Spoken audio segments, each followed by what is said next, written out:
Well, this is our third video in our series on Revelation. If you missed the first two, you can find them in the playlist. We're going through the book of Revelation verse by verse. Now let's dive into the text. We're looking at Revelation 13:15. And he had power to give life unto the image of the beast, that the image of the beast should both speak and cause that as many as would not worship the image of the beast should be killed. Let's break that down. Verse 15 tells us about a very unique characteristic of the beast of the sea. It says that the beast has power to give life to an image of itself. This image is described as being able to speak and then causing the death of anyone who does not worship it. The idea of an image speaking could refer to its ability to mimic human speech, or even to an idol that was animated magically. Either way, it shows the terrifying power that the beast possesses. The power to create a lifelike replica of itself was seen as so important to the author that it is listed as one of the beast's most notable characteristics. Remember that John sees visions of things that are going to happen in the future. So we need to understand that this image isn't something from the distant future. In fact, it will be around during our lifetimes. But there is a little bit of a problem with that, because the Bible also teaches us that only God has the power of life and death. No one else can give life to anything or kill someone. So if we understand this, it means that the beast must have demonic power behind it. It doesn't have any natural ability to give life or to take life. It gets that power from Satan himself. But John doesn't stop there. He tells us what happens to those who refuse to worship this image. The verse says that it will cause the death of those who do not worship it. John is telling us here that there will come a time when people will be forced to choose between worshiping the beast's image or suffering the consequences of not doing so. They will have to choose between worshiping this false god or losing their lives. Those who reject the mark of the beast will be killed. Now, some people are wondering, will this really happen? Hasn't that already happened in the past? You know, throughout history, there have been countless examples of religious persecution. People have been killed for their beliefs. Others have been forced to convert or submit to the demands of those in power. Is this just another example of religious intolerance? Well, yes, in a way. But the answer is more complicated than just saying, no, it won't happen, or yes, it will happen.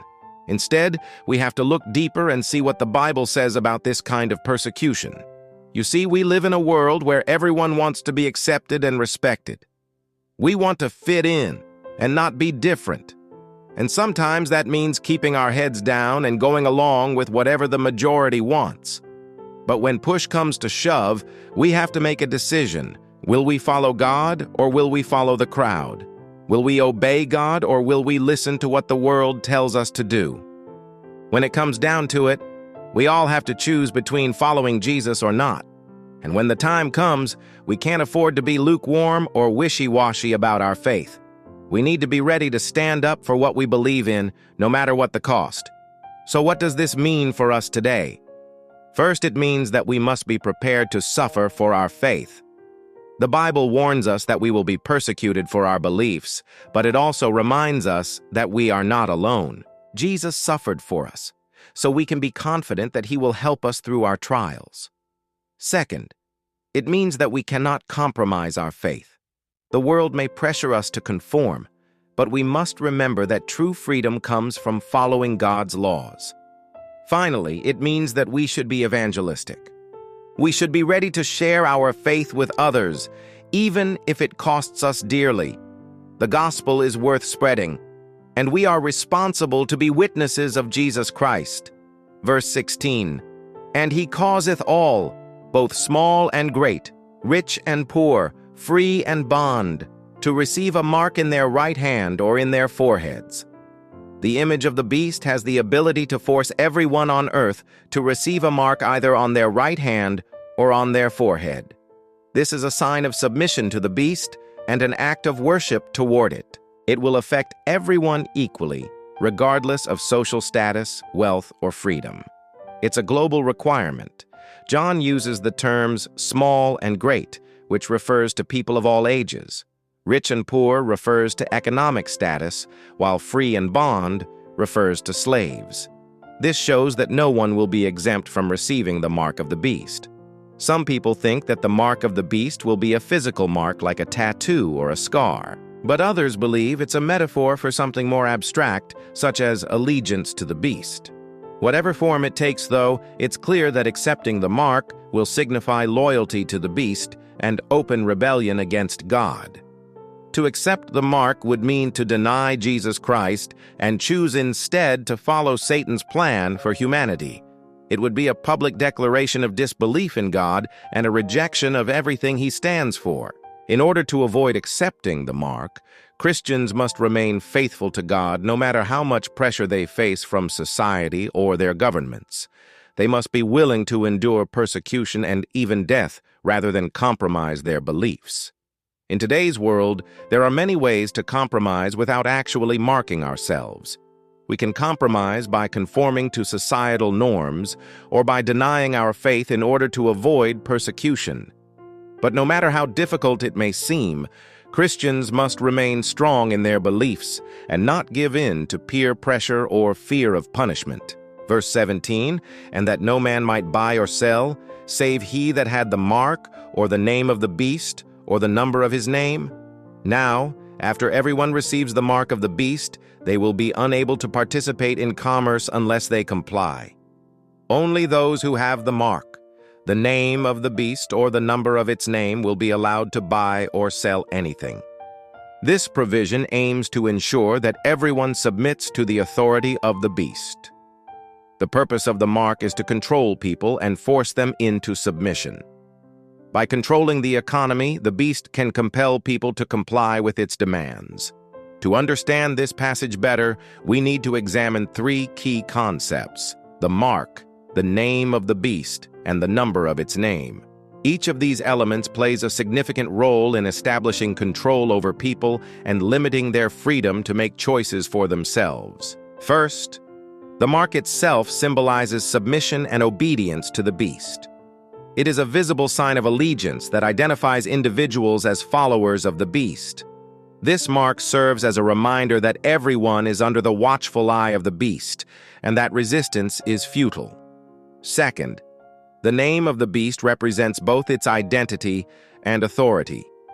Calling out the name of the beast is an act of acknowledgement and recognition of its power and influence. It is a way of giving credibility and legitimacy to the beast and affirming its dominance over humanity. Finally, the number of the beast's name adds a numerical dimension to this equation. Assigning a numerical value to the beast's name allows for a more precise and quantifiable measure of allegiance and control. It enables the beast to keep track of its followers and monitor their level of commitment. By using these three elements, the beast creates a system of surveillance and control that extends to every aspect of human life. The mark serves as a physical reminder of submission, while the name and number of the beast represent its identity and authority. Together, they form a powerful tool for maintaining order and suppressing dissent. Verse 18, "Here is wisdom. Let him that hath understanding count the number of the beast, for it is the number of a man, and his number is 666. John offers advice to those who are able to comprehend his visions, urging them to calculate the number of the beast. According to John, the number of the beast is 666, which represents the number of a man. Some believe that this number represents Nero Caesar, who persecuted Christians during the 1st century. Others believe that it refers to a future world leader who will attempt to establish a new world order. Regardless of who or what the number represents, it's clear that the goal of the beast is to exert maximum control over humanity. Whether it's through physical force or psychological manipulation, the beast seeks to dominate every aspect of human life and crush any opposition. For Christians, it's essential to recognize the tactics used by the beast and resist them through prayer and faithfulness. By remaining steadfast in their faith, Christians can overcome any obstacles the beast throws their way and maintain their integrity and independence. So how should we respond to the message of Revelation 13:15-18? First, we must remember that God is in control. Even though the passage describes frightening imagery and events, we must remember that God is ultimately in charge. He is sovereign over all things, and nothing happens without His knowledge or permission. This truth should bring us comfort and peace, knowing that even in the darkest of times, God is still on the throne. Next, we must be prepared to suffer for our faith. The passage makes it clear that following Jesus will not always be easy. There will be times when we are called to endure persecution and even death for our beliefs. We must be ready to stand firm in our faith and not compromise, no matter the cost. Finally, we must continue to spread the gospel. Despite the opposition we may face, we are called to be witnesses of Jesus Christ and share the good news with everyone. We cannot let fear or persecution stop us from fulfilling this important task. The gospel is too important to keep to ourselves. As we close this video, let us remember that God is in control and that nothing can separate us from His love. Let us be prepared to suffer for our faith and not compromise our beliefs. Let us also remember to continue sharing the gospel despite any opposition we may face. May these words inspire and encourage us as we navigate the challenges of life and help us stay focused on Jesus, the author and the finisher of our faith.